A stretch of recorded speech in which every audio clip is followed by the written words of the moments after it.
ውድ ጠለስ ሚዲያ ቤተሰቦችና ታዳሚዎች ሰላም ጤና ይስጥልን። ይህ በጠለስ ሚዲያ ባሳየ ደርቤ የሚቀርበው የህዳር 28 ቀን 2018 ዓ.ም ይዘውትር ፕሮግራማችን ነው። በዛሬው ፕሮግራማችን ልዩ ልዩ መረጃዎችን፣ ወቅታዊ ጉዳዮችን፣ ዕለታዊ አጀንዳዎችን ወደ እናንተ የምናደርስ ይሆናል። ስለዚህ ጠለስ ሚዲያን ሰብስክራይብ በማድረግ አብራችሁን ትቆዩ ዘንድ በአክብሮት እንጋብዛለን።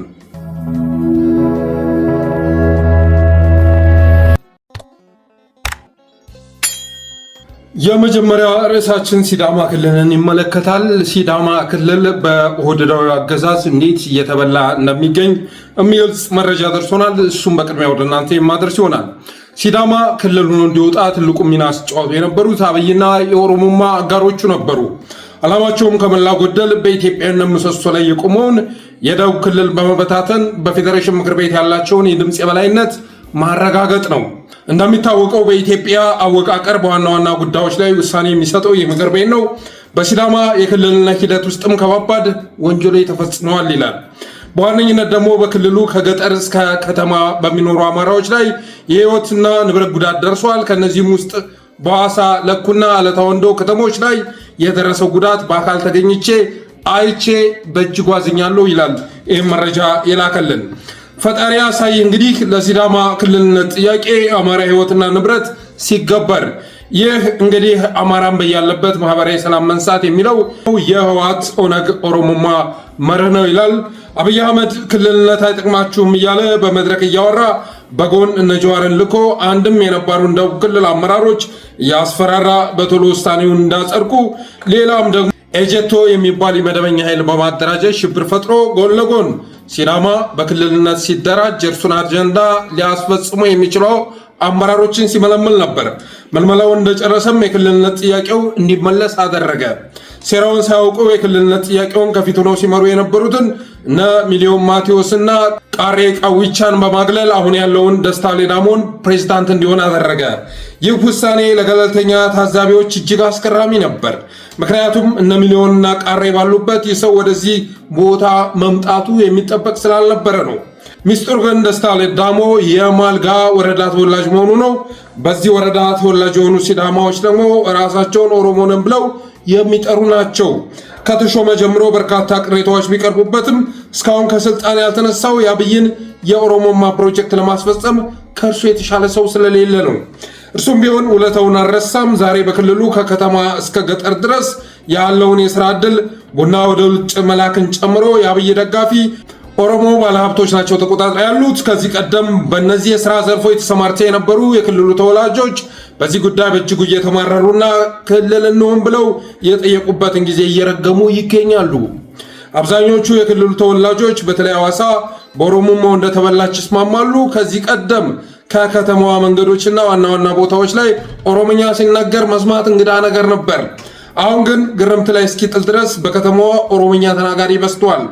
ለዚህም አይደል ደስታ ሌዳሞ አቅም ባይኖረውም ስልጣን ላይ የተቀመጠው ይላል።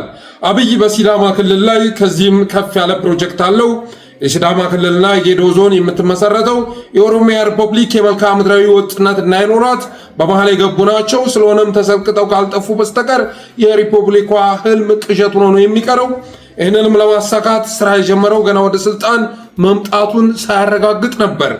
በ2009ና 2010 የጌዶን ህዝብ ምን እንዳደረገው የሚታወስ ነው ይላል መረጃው። በኩነቱም የጌዶ ህዝብ በጣም ስለተደከመ ለመሰልቀጥ የሚያስቸግር አይደለም። አሁን ተራው ሲዳማ ማዳከም ነው። በዚህም የክልሉን ወረዳዎች በተለያዩ አካባቢዎች እየተነኮሱ ቀበሌዎቻቸውን ቀስ በቀስ እየወሰዱባቸው ይገኛሉ። በርካታ ቀበሌዎቻቸው የተሰለቀጡት የወንዶ ገነትና የብላቴ ዙሪያ ወረዳዎች ለዚህ ምስክር ናቸው ይላል የደረሰ መረጃ።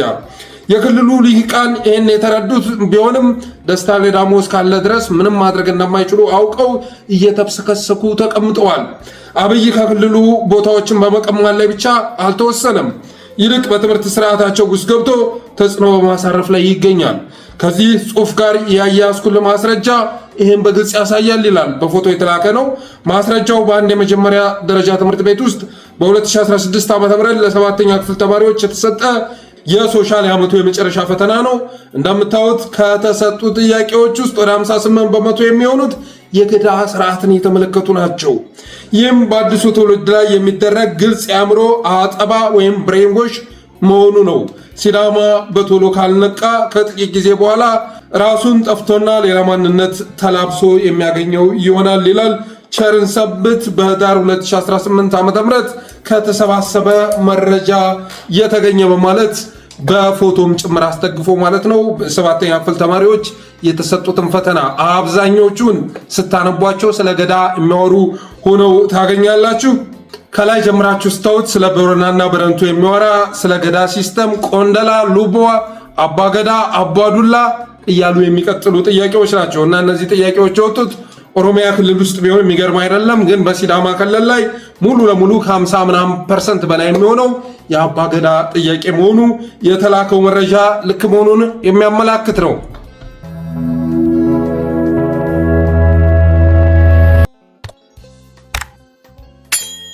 ሌላኛው ርዕስ በአዲስ አበባ 5 ሄክታር መሬት በአፍሪካ ትልቁን የሚዲያ ሴንተር ገነባለሁ ብሎ 5 ካሬ መሬት ወስዶ የነበረው ግሩም ጫላ የማሽቃበጥን ልክ ማንም እንዳይደርስበት አድርጎ ሰቅሎታል።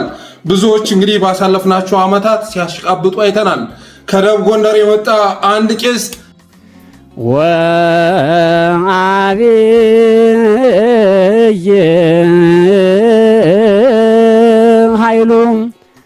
ኃይሉ ንጉሥ ዶክተር አብይ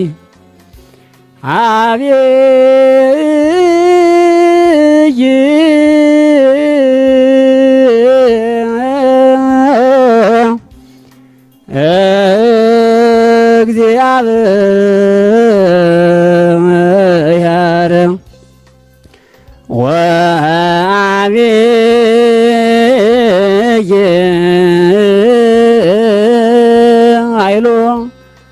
ኃይሉ ንጉሥ ዶክተር አብይ ከደቡብ ጎንደር የመጣ ቄስ አብይ እያለ ሲያወድስ ሰምተናል። በተመሳሳይ መልኩ እነ ረዳት ፕሮፌሰር ነብዩ ባዬ አሁን በአዲስ አበባ ያለውን ልማት ሰው ብቻ ሳይሆን ሳርና ድንጋዩ አፍ አውጥቶ እየመሰከረ ነው በማለት ሲያሽቃብጥ ሰምተናል። ግን ከነሱ በራቀ መልኩ ደግሞ ግሩም ጫላ እንዲህ በማለት ያሽቃብጣል። ይሄ ስርዓት እኮ ክብርት ከንቲባ እጅግ ድንቅ ወርልድ ክላስ መሪዎችን ፈጥሯል። ለምን አልተነገረም? ብዙ የአፍሪካ ሀገራት፣ የዓለም ሀገራት ዞረናል። ከኬፕ ታውን እስከ ካይሮ፣ ከካዛብላንካ እስከ ናይሮቢ አይተናል መሪዎች። ይሄ መንግስት ክቡር ጠቅላይ ሚኒስትሩን የኛ መሪ ቢሆኑልን ብሎ የሚታሰብበት የሌላ ዓለም ህዝብ አስተያየት የሚሰጥበት ክብር ከንቲባዋን የአፍሪካ ህብረት መሪዎች ሳይቀሩ ምን ነው የኛ ከተሞችን መጥተው 1-2 ዓመት እንደው ባስተዳደሩና ይሄንን ለውጥ ባየን የሚባልበት ደረጃ ደርሰናል። እንደሰማችሁት ነው እንግዲህ ግሩም ጫላ የሚናገረውን ነገር። ይሄ ስርዓት ወርልድ ክላስ የሆኑ መሪዎችን ፈጥሯል። ከንቲባዋ የኛ መሪ ሁና 1-2 ዓመት ምን ነው ባስተዳደረችን፣ ምን ነው ከተማችንን በመራች የሚሉ የአፍሪካ መሪዎች ቁጭታቸውን አጋርተውኛል በማለት ይናገራል። አዳነች አቤቤ ኦርጋናይዘር ነው ያለችው። ኦርጋናይዘር ምን ነው እቺ ከንቲባ የኛ መሪ ሆና 1-2 ዓመት ባስተዳደረችን። ምናልባት እንግዲህ የኮሪደር ልማት እንደ ቁም ነገር ተቆጥሮ ከሆነ የኮሪደር ልማት በቢሊዮን የሚቆጠር ብር ፈሶበት ሌሎች ሀገሮች ሁሉ ይሄን ሊሰሩት ይችላሉ። ፕራዮሪቲ የሚሰጡት ነገር ስላለ ነው። ለፉድ ሴኩሪቲ ፕራዮሪቲ ይሰጣሉ፣ ለጤና ለትምህርት ፕራዮሪቲ ይሰጣሉ። የኛው የኢትዮጵያ መንግስት ተብሎ የሚጠራው ስርዓት የለሽ ስርዓት ግን ቅድሚያ የሚሰጠው ለአበባ ሆነ ለኮሪደር ሆነ ለብልጭልጭ ነገር ሆነ። ከዛ ውጭ ግን ውስጡ የሚከፍቱት ተልባ መሆኑ የሚያጠራጥር አይደለም። ይሁንና 5 ሄክታር መሬት የወሰደው ግሩም ጫላ የአፍሪካ ትልቁ ሚዲያ ከፍታለሁ ብሎ 5 ሄክታር የወሰደው ያንን ማድረግ ስላልቻለ አሁን በማሽቃበጥ እንደገና መሬቱን ለመሸጥ ወይ ወደ ሌላ ነገር ለመዞር አቅዷል ማለት ነው። በአሁኑ ሰዓት ባለንበት ዘመን አንድ የትኛውም ግለሰብ አግባብነት በሌለው መልኩ ሲያሽቃብጥ ካያችሁ የሚያሽቃብጥበት ምክንያት አንድም ወንጀል ሰርቶ መደበቅ ፈልጓል ማለት ነው። ሁለት ደግሞ መለወጥ ፈልጓል ማለት ነው። ከአገዛዙ የሚፈልገው መሬት ወይ የሆነ ሪሶርስ አለ ማለት ነው። ስለዚህ የግሩም ጫላም አድናቆት ከምን የመነጭ ነው ብለን ስናስብ ያችን የወሰዳትን መሬት ግዙፍ መሬት ነው የወሰደው። በነገራችን ላይ 2 መሬት ነው የወሰደው። ይህንንም መሰረት ሚዲያ ሲያጋልጠው ነበረ፣ ግን ሊገነባ አልቻለም። ያለውን ሚዲያ ሊያወጣ አልቻለም እና እሱን እንግዲህ ሽጦ በርካታ ሚሊዮን ብር ወደ አካውንቱ ማስገባት ፈልጓል ማለት ነው። የውዳሴው ምንጭ ከዛ የመነጨ ይመስላል። ሌላስ ምን ይላል? ብዙ የሀገራት መሪዎች አይተናል ይላል። ከካዛብላንካ እስከ ሞሮኮ፣ ከኬንያ እስከ ምናምን ሁሉንም ሀገራት አይተናል ይላል። የመሪዎችን ባህሪ አይተናል ገምግመናል ይላል። ግን በሄድንባቸው ሀገራቶች ሁሉ እንደ አብይ አይነት መሪ አላገኘንም። ከዚያ ይልቅ እኛ ያገኘናቸው መሪዎች ምነው አብይ መጥቶ ይህን ሀገር ባስተዳደረው እያሉ የሚመኙ ናቸው። ስለዚህ የስርዓት ወርልድ ክላስ መሪዎችን ስለፈጠረ እሱ መነገር አለበት። ሌቦችም ብቻ አይደለም ወርልድ ክላስ መሪዎች ተፈጥረዋል በማለት ከኢትዮጵያዊነትም ጋር የማይገናኘውን ሲያገናኝ እንሰማዋለን። ግሩም ጫላ ጋር አብረን ተምረናል። አብረን የተማርነው በእንግሊዝኛ ነው የተመረቀው። ከዛ ሲጂቲኤን ውስጥ ተቀጠረ። ሲጂቲኤን ውስጥ ገብቶ ግን እንኳን ዓለም አቀፍ ጋዜጠኛ ሊሆን ይቅርና የሀገር መሆን አልቻለም። የሀገር ይቅርና የብሔር መሆን አልቻለም። የአንድ ፓርቲ ጋዜጠኛ ሆኗል። አባቴ ከሱ ፋናን ላይ፣ ዋልታ ላይ፣ ኢቲቪ ላይ ያሉ ጋዜጠኞች የተሻሉ ናቸው። እኔ አንዳንድ ጊዜ ሳስብ እነዚህ ሰዎች የትኛው ቦታ ላይ ቢገቡ ይሆን ኃላፊነታቸውን በአግባቡ የሚወጡት ብዬ ጠይቃለሁ። ጳጳስም ስታደርጋቸው መንደራቸው ውስጥ ሲልከሰከሱ ነው የምታገኛቸው። የመጅልስ መሪም ብታደርጋቸው እንደዚሁ ዘራቸውን ተሸክመው ሲያንዘፋዘፉ ነው የምታገኛቸው። ዓለም አቀፍ ተቋም ውስጥ ብታስገባቸውም እንደዛው ናቸው። ግሩም ጫላን ተመልከት፣ ወርቅነህ ገበየሁን ተመልከት፣ ኃይሉ ጎንፋን ተመልከት። ከመንደራቸው ልትዋጣቸው አትችልም። የፈለገ ትልቅ ቦታ ላይ ብታስቀምጣቸው ወርደው ዝቅ ብለው ሲርመጠመጡ ታገኛቸዋለህ። ስለዚህ ግሩም ጫላም እያደረገው ያለው ይህንን ነው። ብዙዎቹ አሁን ላይ ገብቷቸዋል። አባት የስኬት ቁልፍ አገዛዙን ማንቆለባበስ ነው። ይህንን ደካማ በውዳቂ አመራሮች የተሞላ ፓርቲ ከፍ ከፍ አድርገህ መስቀል ነው።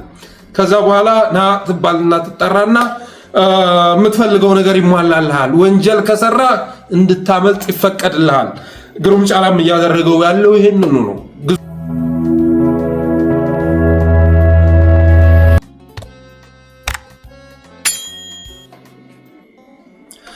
ሌላኛው ርዕስ አፋሕድን ይመለከታል። አፋሕድን በተመለከተ እንግዲህ እነ ማስረሻ ሰጤ መግለጫ እየሰጡ ይገኛሉ። እስክንድር ነጋ በመሳይ ሚዲያ መጥቶ ቀባጥሯል። የባጤ ቋጡን አውርቷል። አብይ በማስከተል ስልጣን ወዳድ መሆኑ የተረጋገጠ ግለሰብ ነው። ከወንበር ባለፈ የህዝብም ሆነ የሀገር ፍቅር እንደሌለው ተረጋግጧል። ምክንያቱም የሀገር ፍቅር የህዝብ ፍቅር ቢኖር ኖሮ ዝቅ ማለት አይከብድም ነበር። የራስን ፍላጎት እየሰዋ የህዝብን ፍላጎት ታስቀድማለን። ግን እስክንድር ነጋን ስትመለከቱ በአንዳንድ ነገሮች ላይ ራሱን ዝቅ አድርጎ ምናምን የሚንቀሳቀስ መስሎ ቢታይም ያ ግን እንደ ቴክኒክ የሚጠቀምበት ነው። የሚፈልገውን ወንበር ለማግኘት የሚፈልገውን ቅቡልነት ለማግኘት ዝቅ ብሎ ሲንቀሳቀስ ታየዋለህ። በወንበሩ ስትመጣበት ግን አገሩም ሊፈርስ ይችላል፣ የፈለገ ነገር ሊከሰት ይችላል፣ ትግሉም ሊዳከም ይችላል። አልሰማህም የሚል ሰው ነው እና ባለፉት ጊዜያት ክደቱን ስናጋልጥ ነበር፣ ሲሸመጥጥ ነበር። አሁን በማስረሻ ሰጤ በኩል ብዙ ነገሮች እየተጋለጡ ባለበት ሁኔታ አንዳንዶች ለመግባት ጦራቸውን እያሰለፉ ባለበት ሁኔታ እንደገና እውነት አለው ምክንያት አለው ብሎ ይህንን ሰው ወደ ሚዲያ ማምጣት ልክ አይደለም። ምክንያቱም ብልጽግና እንዲወርቅ የሚፈልግ ሰው፣ ብልጽግናን የምር የሚታገል ሰው ከእስክንድር ነጋ የሚጠብቀው ድል ሊኖር አይገባም። ከእስክንድር ነጋ ልታገኝ የምትችለው የጎንዮሽ ትግል ብቻ ነው፣ ልፊያ ብቻ ነው። እስክንድር ነጋ በብዙ ቦታዎች ላይ ያልጀመረው የለም፣ የጨረሰው ግን እስካሁን ድረስ ታይቶ አይታወቅም። ምክንያቱም ለምሳሌ አሁን ላይ ጥፋት እየሰሩ ያሉት እነ መስፍን ከፈለኝ ልትል ትችላለህ፣ ማስረሻ ሰጤ ልትል ትችላለህ። እነዚህን ሰዎች ወደ ስልጣን ያመጣው ውጭ ጉዳይ ያደረገው ማን ነው? እስክንድር ነው አይደለም? ትናንትና እኮ ዳውንት ቅንጭብት ስር እየተደራደርክ ነው ተብሎ ሲባል አልተደራደርኩም ብሎ ሲሸመጥጥ ነበር። እሱም ብቻም አይደለም፣ ለሚመጣው ነገር ኃላፊነቱን የምወስደው እኔ ነኝ ብዬ ነው አርበኞቹን ወደ ድርድር ያስገቡ ወደ መድረኩ የላኳቸው እያለ ሲናገር ነበር። ስለዚህ አሁን ለተከሰተው ነገር ዋነኛ ጥያቄው ማን ነው? እስክንድር ነጋ ነው። ይህንን ልትጠየቅ ይገባ ነበር። በተረፈ ደግሞ ብዙ ቦታዎች ላይ ስትጀምር ነበር፣ የተለያዩ ቦታዎች ላይ ትግል ስለቁስ ነበር። ግን ያሳካው የቱ ነው? ሁሉም ቦታ ላይ በመጨረሻ በክሽፈት የሚጠናቀቅበት ስለምንድን ነው የሚል ጥያቄ መቅረብ ነበረበት። ወደ ትግል ከገባ በኋላ ያሳካው ነገር ምንድን ነው? አሁን አንተ ወደ ትግል በመግባት አማራው የተጠቀመው ነገር ምንድነው ብሎ በርካታ ጥያቄዎችን መጠየቅ ይችል ነበር። ግን በድርድሩ ጉዳይ ላይ የተወሰኑ ጥያቄዎች አንስቷል። እስክንድርም በቂ ማብራሪያ መስጠት አልፈለገም። ከተኩስ አቋርጦ እንደመጣ ማለት ነው። እባክህ ከተኩስ ላይ ተነስቼ ነው የመጣሁት ቸኩላለሁ ምናምን ብሎ በደቂቃ ኢንተርቪውን ጨርሶ ወጥቷል።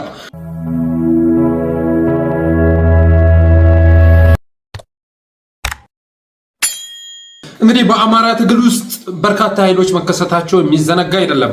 አንዳንዶቹ ታጋይ መስለው ግን አታጋይ ሆነው ተገኝተዋል፣ ትግል ሆነው ተገኝተዋል እና እነሱ ስንታገል እንደነበረ የሚዘነጋ አይደለም። ልክ አብን መጀመሪያ ለአማራ የሚታገል መስሎ መጥቶ በኋላ ላይ ለአማራ ሕዝብ ዋና ትግል ሆኖ እንደተገኘ ሁሉ በፋኖ ትግልም ውስጥ ትግል ሆነው የተከሰቱ ሰዎች ነበሩ። ትግል ሆነው እና የሆነ ድርጅት መስርተው ሲንቀሳቀሱ የነበሩ ኃይሎች ነበሩ። አሁን ላይ ተሰልፈው እየገቡ ይገኛሉ እና ይህንን ዜና ሲሰሙ አንዳንዶቹ እንደ ሽንፈት ይቆጥሩታል እና እንደ ውድቀትም ሊመለከቱት ይፈልጋሉ። ግን በኔ አታይ ታግለን ብዙ ለፍተን ድል ያስመዘገብንበት ክስተት እየተከሰተ ነው ብዬ አምናለሁ። ላለፉት ጊዜያት አንድ ዓመት በሚባል መልኩ ከብልጽግና ባልተናነሰ መልኩ አፋሕድ የተባለ ድርጅት እሱ ጋር ግብግብ ስንገጥም ነበር። አፋሕድ የሚባል ድርጅት አስተሳሰቡ መነሻው የአብን መድረሻው የብአዴን መሆኑን ተረድተን ይህን ድርጅት ለማጋለጥ ሰፊ ስራ ስንሰራ ነበር። ያልፋታችን ፍሬ አፍርቶ ነው አሁን ላይ ሲገቡ እያየን ያለ ነው እና እነዚህ ሰዎች እጃቸውን እየሰጡ ያሉት ለብልጽግና ቢሆንም ያሸነፋቸው ግን ፋኖ ነው፣ ያሸነፋቸው አማራው ነው። ይህን መረዳት ያስፈልጋል። አማራው ጠላት ምንጊዜም ጠላት ነው፣ አስቀድሞ መምታት አሾክሻኪውን ነው የሚል ስንኝ አለው። በደንብ ብየው ከሆነ ማለት ነው። አስቀድሞ መምታት አሾክሻኪውን ነው። በዚህ መሰረት እስካሁን ድረስ አፋሕድ አሾክሻኪ መሆኑን ተረድተን ስንታገለው ነበር፣ በስፋት ስንታገለው ነበር። አንድም ማንነታቸው እንደታወቀባቸው ተረድተው ወደ ትክክለኛ መስመር እንዲወጡ፣ ሁለትም የማይሳካ ከሆነ ደግሞ ከትግል እንዲወጡ በማሰብ በእነሱ ላይ ሰፊ ፕሮግራም ስንሰራ ነበር። ግልጹን በመናገር እናምናለን። ለምሳሌ በትዳር ውስጥ የሚኖሩ አንድ ባልና ሚስት አሉ እንበል። ሚስት ለባሏ ወይም ለትዳሯ መታመን አቅቷት በላዩ ላይ የሄደች ታመነዝራለች፣ የተለያዩ ወንዶች ጋር ትባልጋለች። መጨረሻ ላይ ባል ጉዳዩን ይደርስበታል፣ ሰፈርተኛውም ያውቃል። ስለዚህ እነዚህ ሰዎች በዚህ ችግር የተነሳ ይለያያሉ። ባልና ሚስት አብረው እንዲኖሩ የምትፈልግ ከሆነ ከችግራቸው እንዲወጡ የምትፈልግ ከሆነ ጥፋቱ መነገር መቻል አለበት። አንቺ እኮ በላዩ ላይ እንደዚህ እያደረግሽ ነው፣ እስካሁን ድረስ እንዲህ ስታደርጊ ነበረ። ስለዚህ ታምነሽ ለትዳርሽ የምትመለሽ ከሆነ ተመለሽ፣ ካልሆነ ግን በትዳር ውስጥ እንደዚህ አይነት ነውር እየፈጸሙ መኖር አይቻልም ብሎ ነው መናገር ያለበት። ሽማግሌ ነኝ የሚል አስታርቃለሁ የሚል ለትዳራቸው አስባለሁ የሚል። ከዛ ውጭ ግን እንዴ ሚስትህም ታማኝ ናት አንተም እንትን ነህ፣ ምንድነው የሚያጣላችሁ? ምን ችግር አለ? እናንተ እኮ አንድ አምሳል አንድ እንትን የሆናችሁ ሰዎች እኮ ናችሁ እያሉ መበሽከቱ ትርጉም የለውም።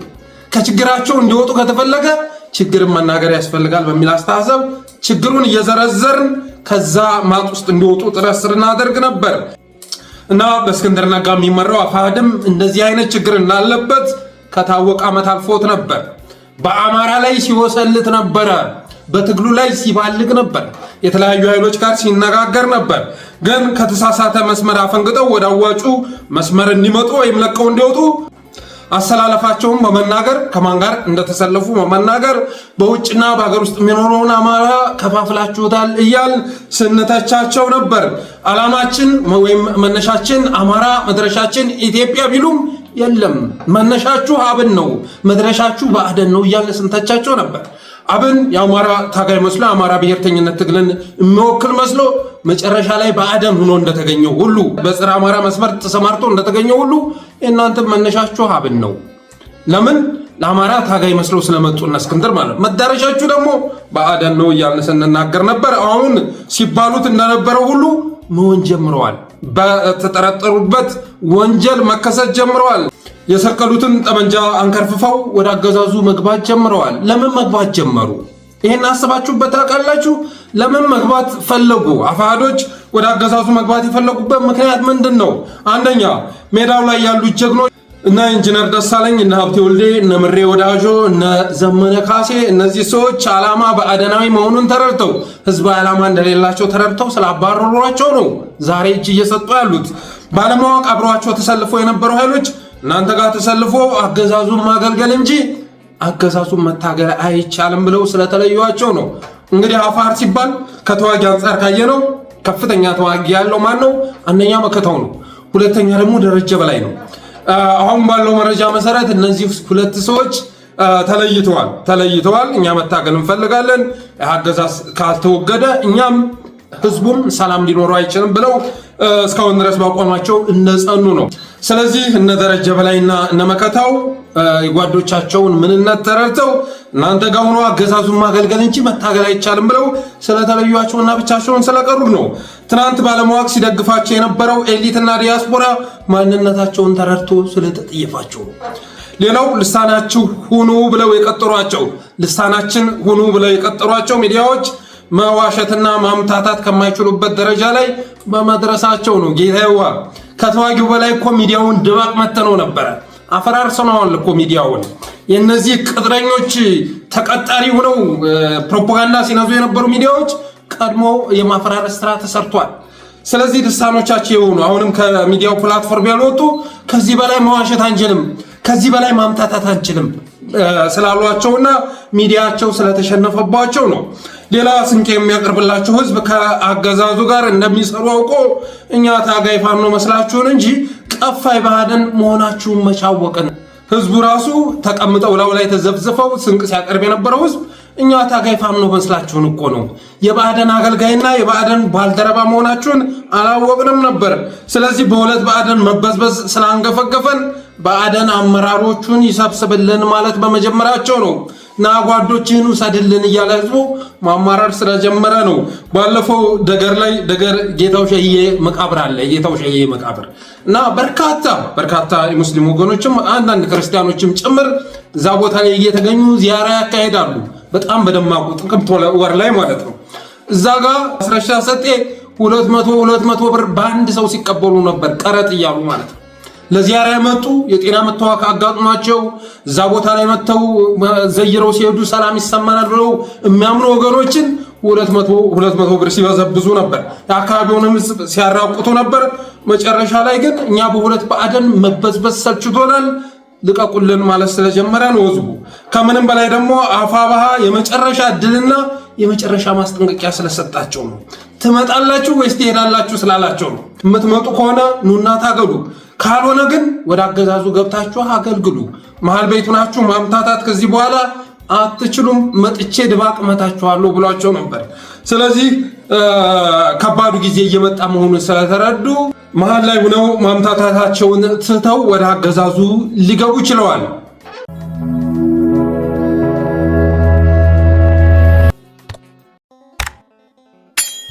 ሌላው የአፋዶች መሄድ ወይም እጅ መስጠት ለአገዛዙ ያለው ጥቅም ምንድነው? ለአማራውስ ያለው ጥቅም ምንድነው? እነሱስ የሚያገኙት ጥቅም ምንድነው? በሚለው ጉዳይ ላይ አጭር ሐሳቤን ወደ እናንተ ሳደርስ የአፋዶች መሄድ ለአገዛዙ ያለው ጥቅም ጊዜያዊ የፕሮፓጋንዳ ፍጆታ ያገኝበታል። ልክ ትናንት በማስረሻ ሰጤ በነመስፍን ከፈለኝ በኩል ሲለፈልፍ እንደነበረ ሁሉ ጊዜያዊ ፕሮፓጋንዳ ፍጆታ ያገኝበታል። ዓለም አቀፉ ማህበረሰብ ለማምታታት ይችላል። የጋር ሰዎችን የአፍሪካ ህብረት ሰዎችን በመጠቀም ያው እየገቡ እኮ ነው። እኔ ለሰላም የመጡትን እኮ እየተቀበልኩ ነው። ያኛው እኮ እስካሁን ድረስ የሰላም አማራጭን ስላልተቀበለ ነው። ምን አድርግ ትሉኛላችሁ እያለ እነ ማርኮ ሩቢዮና ከሌሎቹም የምዕራብ ዓለም መሪዎች የሚመጡ ተጽዕኖዎችን ሲመጡ የነበሩ ተጽዕኖዎችን ለመመከት ይጠቀምበታል። ከዛ ውጭ ደግሞ ቀጣይ ሊያዘምታቸው ይችላል። ያን በማዝመት ግን የሚቀይረው ነገር ይኖራል ተብሎ አይታሰብም። ከዚህ ያለፈ ግን አገዛዙ የሚያገኘው ጥቅም ሊኖር አይችልም። ይህ ውሳኔያቸው ለአፋዶች በቀጣይ ምን ያስገኝላቸዋል? ለአፋዶች ምን ያስገኝላቸዋል? አንደኛ ሳውና ባዝ ይወስዳሉ። ጎርጎራ ወይም ሌላ ሪዞርት ሄደው ያድራሉ። ጎርጎራ ላይ የሚያድሩበት ሁኔታ ይፈጠርላቸዋል። የኮሪደር ልማቱን ይጎበኛሉ። በአንድ ወቅት ተናግሬ ነበር። እስክንድር ነጋ ኮሪደሩን ሲጎበኝ ልናየው እንችላለን ቲሙን ይዞ በማለት ተናግሬ ነበር። ኮሪደር ይጎበኛሉ። ሱሳቸውን ወይም ማምረታቸውን ያረጋሉ። እንደ ሱሳቸው እንደ ፍላጎታቸው ያንን ነገር ያቀርብላቸዋል። ሌላው ጊዜያዊ ኃላፊነት ሊያገኙ ይችላሉ። ማስረሻ ሰጤ የአማራ ክልል ሚኒሻ ዘርፍ ምክትል ኃላፊ፣ ኮሎኔል ፈንታው የሆነ ዘርፍ ምክትል ኃላፊ ምናምን አድርጎ ሊሾማቸው ይችላል። ከዛ ሊጠቅማቸው ሲገባ አገዛዙ በስሌት ይጠቀምባቸዋል። ልክ ጌታቸው ረዳ ላይ እንደተደረገው እንደነበለጠ ሞላ ሁሉ እንደሌሎችም እነሱን የማክሸፍ ስራ ሰርቶ ለተወሰነ ጊዜ ይጠቀምባቸዋል። ፋኖን የማጥፋት ተልዕኮ ይሰጣቸዋል። ግን 200 ጄኔራል ተሰማርቶ ያልተወጣውን ተልዕኮ ሊወጡት አይችልም። ሊቀይሩት የሚችሉት ነገር የለም። ህዝቤ ወገኔ ከሚል አስተሳሰብ የጠሩ የብአዴን አመራሮችን ሹመው ክልሉን ማውደም ቢችሉም ፋኖን ሙሉ ለሙሉ ብአዴን ማጥፋት ባለመቻሉ የተነሳ ቀን ብልጽግና እየተጫወክ ማታ ደግሞ ፋኖ እየሆንክ አስቸግረሃል እያሉ እንደሚያሸማቅቋቸው ሁሉ ቀስ በቀስ ማስረሻ ሰጤ ድሮስ ዘመነ ካሴ ጋር ንክኬ የነበረ ሰው አዝምተን ዘመንን እናጠፋለን ስንል ነው ችግር የተፈጠረው መባል ይጀምራል። ካዘመቷቸው በኋላ የሚፈልጉትን ድል ማግኘት ካልቻሉ እና አብይ አህመድ እነ ሽመልስ አብዲሳ የማሸማቀቅ ስራቸውን ይጀምራሉ። እንኳን ፋኖ ልታጠፉ ቀርቶ እናንተን ስናስገባ እንዲስፋፋ አደረጋችሁ፣ ሆን ብላችሁ እንደዚህ ጦሩን አስበላችሁ እየተባለ መጨረሻ ላይ እየተለቀሙ መታሰር ይጀምራሉ። ይሄ ካልሆነ ምናየው ይሆናል።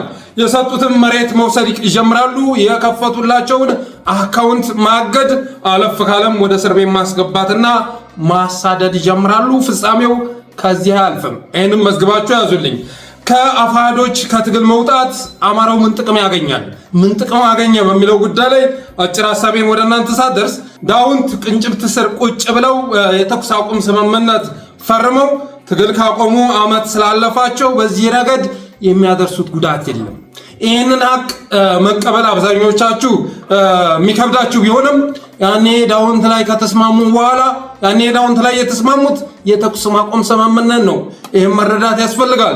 በተለያዩ ጊዜያት ያድርድር መቀጠሉን እስክንድር ነጋ ከአፍሪካ ህብረትና ከኢጋድ ሰዎች ጋር እየተገናኘ መሆኑን ስንናገር አንዳንዶቹ ዝም ብለን ስም ለመበከል የምናደርግ ይመስላቸው ነበር። ማሳይ ላይ ግን ቀርቦ ራሱ ተናግሯል። ከ15 ቀን በፊት የአፍሪካ ህብረት ሰዎች ጋር ተደዋውዬ ስናያግር ነበር ብሏል። ከፈለጋችሁ ቃለ መጠይቁን ከፍታችሁ ልትሰሙት ትችላላችሁ። ስለዚህ ያኔ የተኩስ አቁም ስምምነት አድርገው ነበር። በመሆኑም ትግሉ ላይ የሚያመጡት ለውጥ የለም። ብልጽግና ጋር መጋጠማቸውን ጠመንጃ ከሰቀሉ ዓመት ስላለፋቸው እየተዋጉ ስላልነበረ አንዳንዶቹም አፋብኃ ላይ ሲተኩሱ የነበሩ በመሆናቸው የተነሳ ትግሉ ላይ ጠቀሜታ ካልሆነ በስተቀር የሚያደርሱ ጉዳት የለም። ሌላው አማራው ከቀረጥ ይገላገላል። ደጋፊውና ህዝቡ በሁለት ድርጅት ተቧድኖ ከመበላላት ይድናል። አማራው በታሪኩ ድል ካደረገባቸው ሳምንታት ይህ ሳምንት ዋነኛው ነው ልል የቻልኩት ስለዚያ ነው። ከነዚህ ሰዎች ያገኘነው ነገር ለሁለት ተከፋፍለን በሚዲያም ተቧድነን ስንጠዛጥስ መክረም ነበር። ሌላው ደጋፊውና ህዝቡ በሁለት ድርጅት ተቧድኖ ከመበላላት ይድናል። ለዚያም ነው ይሄ ያሳለፍነው ሳምንት አማራ በታሪኩ ድል ካስመዘገበባቸው ሳምንታት መካከል አንዱ ነው የምላችሁ። ስለዛ ነው ከነዚህ ሰዎች ያገኘነው ነገር ለሁለት ተቧድኖ መበላላት ነው። ለሁለት ተቧድኖ እንደ ሚዲያም ብትወስዱ የብልጽግና የሳይበር ሚኒሻን ከመመከት በላይ የእነሱን ፕሮፓጋንዳ ማምከን ሰፊ ጊዜ የሚጠይቅ እንደነበር የሚዘነጋ አይደለም። ስለዚህ ደጋፊውና ህዝቡ በሁለት ድርጅት ተቧድኖ ከመበላላት ይድናል። ፋኖ ነኝ እያለ ትግል ሜዳ ውስጥ ተቀምጦ ማለት ነው የብአዴንን ስራ የሚሰራ ድርጅት ከዚህ በኋላ አይኖርም። ሌላው ዲያስፖራው ታጋይና ትግል ሆኖ የከረመውን የሚረዳበት እድል ይፈጥራል፣ ፈጥሯልም። አፋብኃ ከንትርክና ከክፍፍል ይድናል። እስካሁን ድረስ ሲከፋፍለው ነበር። በተለይ እስክንድር ነጋ የሰበሰበውን ዶላር ኢንቨስት እያደረገ አንጃ ለመግዛት ጥረት ሲያደርግ ነበረ። በአንድ በኩል ብአዴንና ኦህዴድን፣ በሌላ በኩል ደግሞ አብንና አፋሕድ ጋር ከመታገል ይገላገላል። እስካሁን ባለው ሂደት ውስጥ በአንድ በኩል ከብአዴንና ኦህዴድ ጋር ከፌደራል መንግስቱ ጋር፣ በሌላ በኩል ደግሞ እንደ አብንና አፋሕድ ካሉ ተላላኪዎች ጋር ሲታገል ነበር። አሁን አንዱ አንጃ ተሸንፎ ወጥቷል ማለት ነው። ሌላው እንግዲህ በተረፈ የአፋሕድ መውጣት ለአማራው የትግል ውጤት ወይም ማሸናፊነት እንጂ ውድቀት አይደለም። ይሄ ቢመራችሁም ዋጡት የእስክንድር ነጋ ከትግል መውጣት ለአማራው ትልቅ ስኬት ነው፣ ትልቅ ስኬት። ሌሎቹ መስመሩን ጠብቆ እንዲህን ማድረግ እስከቻሉ ድረስ ይህንን ደንቃራ የሆነ ሰውዬ እንቅፋት የሆነ ሰውዬ እስከ ቡድኑ ተጠራርጎ መውጣቱ ለአማራው አሸናፊነቱን የሚያሳይ እንጂ ውድቀት አይደለም። ከደጋዳሞቱና ከአርማጭሆው ከግዳኑና ከአርመኒያው ድል የሚበልጥ ትልቅ ድል ነው። መነሻውን አብን አድርጎ መድረሻውን ብአዴን ያደረገው ኃይል እንዳበቃለት ተረድቶ ከትግል የወጣበት ቀን ነው። ለማስረሻ ቡድን እጅ የሰጠው ለአገዛዙ ቢሆንም የተሸነፈው ግን በአርበኞችና በእውነተኛ አማሮች ትግል ነው። ስለዚህ እንኳን ደስ አላችሁ ማለት እወዳለሁ።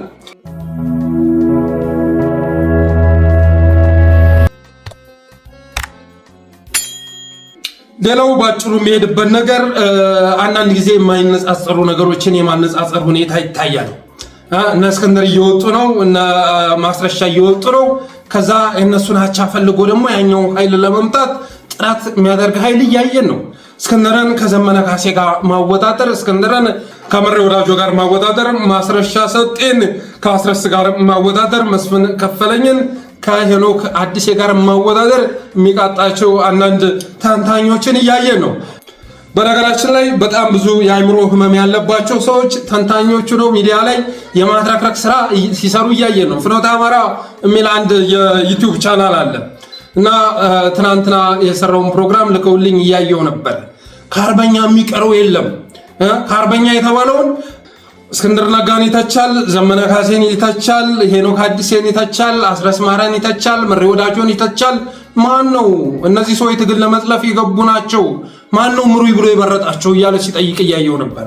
ያውም እኮ ታላላቅ ሰዎች ጋር እነ ተክሌ ሻው ጋር ቁጭ ብሎ የሚተነትን አንድ የአእምሮ ህመም ያለበት ሰውዬ ጥልቁ ዓለም ምናምን እያለ ለመጥለቅ ሲሞክር ነበር። ጥልቁ ዓለም የሚሉ ሰዎች በነገራችን ላይ ጥልቁ ዓለም ውስጥ ገብተው የተዘፈቁ ሰዎች ናቸው። ሁሉንም ነገር ከጥልቁ ጋር ያገናኙ የማጠልሸት ስራ መስራት ማለት። ማን ነው መሪ አድርጎ የመረጣቸው ይልልኛል። ፋኖን ያደራጀው አንተ ነው ያደራጀው። ፋኖን ያደራጀው ማን ነው? መሪ ወዳጁ አይደለም ያደራጀው። ያደራጀው ዘመነ ካሴ አይደለም። የተደራጀው ፋኖ ውስጥ መጥቶ የገባው እስክንድር ነጋ ነው፣ በገንዘብ ብቻ ማለት ነው። በገንዘብ በፊት የነበረውን የመታሰር ሪከርድ እሱን ተጠቅሞ መጥቶ የገባው እስክንድር ነጋ ነው። ከዛ ውጭ ግን ፋኖን ያደራጀው ማን ነው? ማኑ ነው? ጎጃም ላይ ያለውን ፋኖ ያደራጀው ዘመነ ካሴ አይደለም ወይ? አስረስ ማራ አይደለም ወይ? አጋጣሚውን ተጠቅሞ ያኛው ኃይል ሲወጣባቸው እንደገና ያኛውንም አብሮ ለመምታት ጥረት የማድረግ ስራ አዋጭ አይደለም።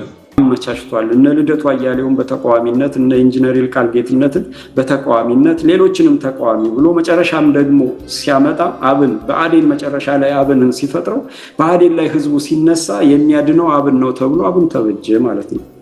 ስለዚህ ይህን ዘዴ ይዘው ስለሚመጡ እንዲህ ነገር ስለሚነሳ ተብሎ እነ እስክንድር ነጋ ተመልምለው ተዘጋጁ ማለት ነው። እነ ዘመነ ካሴ ተመለመሉ ማለት ነው። እነ አስረስ ማረ ዳምጤ ህዝቡ ማሰብ አቁሟል፣ ወደኋላ መፈተሽ አይችልም፣ ብዙ አያውቀውም ተብሎ ሽኮኮ ተይዞ የአብይ አህመድ አጨብጫቢ ሆኖ ዞር ብሎ 2 ቀን ታሰረ ተብሎ ልክ አብኖች 7 ቀን ነው 8 ቀን ታሰሩ ተብለው አብን እንደሆኑት ሁሉ አስረስም 2 ቀን 3 ቀን ታሰረ ተባለና ተቃዋሚ ተደረገ ማለት ነው።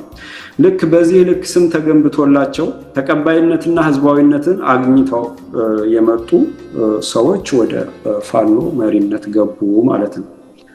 በትግሉ መካከል እየገቡ የትግሉ መሪነት ራሳቸው ተቆጣጠሩት። ማንም አልመረጣቸውም። ማስረስ ፋኖ ምራ ብሎ የመረጠው የለም። ዘመነ ካሴ ፋኖ ምራ ብሎ የመረጠው የለም። እስክንድር ነጋ ፋኖ ምራ ብሎ የመረጠው የለም። ራሳቸው ነው እየገቡ ራሳቸውን የሾሙት ማለት ነው። በብአዴን በወያኔ በኦሮሞማ በሐሳዊ ኢትዮጵያኒስቶች የሚዘወሩ ሚዲያዎች በቀጥታም በተዘዋዋሪም ከነዚህ ጋር የተያያዙ ሚዲያዎች በሙሉ ከነ ግርማ ካሳ፣ እነ በለጠ ካሳ፣ እነ ኢትዮ ኒውስ፣ እነ ሙልጌታ አንበርብር፣ እነ ማዛ መሐመድ፣ እነ አሳየ ደርቤ፣ ቢሲቲቪ፣ እነ ትንግርቱ ገብረ ጻዲቅ፣ እነ ምንድነው የሚሉት ፕረስ ቲቪ፣ ፕረስ ሚዲያ ሁሉም በሙሉ እነ ምን አላቸው ስማቸው እና አበበ በለው፣ ቀንደኛው ባንዳ፣ እነ ሀብታሙ አያሌው፣ ሆዳ ባንዳ፣ እነዚህ ሁሉ የሚዘውሩት እነ መሳይ መኮንን ኢትዮጵያኒስቶቹ፣ እነ ደረጃ ሀብተወልድ ኢትዮጵያኒስቶቹ፣ ሐሳዊ ኢትዮጵያኒስቶች የሚዘውሩት በሙሉ እነዚህን ስም ገነባላቸው፣ ጮኸላቸው ማለት ነው። ማን ተረፈ? እስኪ ማን ተረፈ? እናሰማችሁት ነው። የተረፋለ እንዴ? ሁሉንም አርበኛ ይበክለዋል ነው የምላችሁ። የአማራ ሚዲያ ተብሎ በሱ አንደበት ያልተጠራ አንድ እንኳን ልታገኙ አትችሉም። ስለዚህ ለአማራ አስፈላጊ ሚዲያ ማን ነው ብላችሁ ብትጠይቁት ይህን ሰውዬ ፍኖተ አማራ ይላችኋል። በቃ ከዛ 4000 ሰብስክራይበር ካለው የዩቲዩብ ቻናል ውጭ ምንም አያስፈልግም። ሌላው ትግል ጠላፊ ነው፣ ሌላው ሁሉ ቀጣፊ ነው። ለአማራ ትግል ውስጥ ታማኝ ማን ነው ብትሉት እኔ ብሎ ራሱን ይጠቁማቸዋል። ከሱ ውጭ ታማኝ የለም። እና እነዚህ አይነት የአእምሮ ችግር ያለባቸው ሰዎች ከነዚህ ሰዎች በላቀ መልኩ የብልጽግና አገልጋይ የሆነ ሰው ልታገኙ አትችሉ።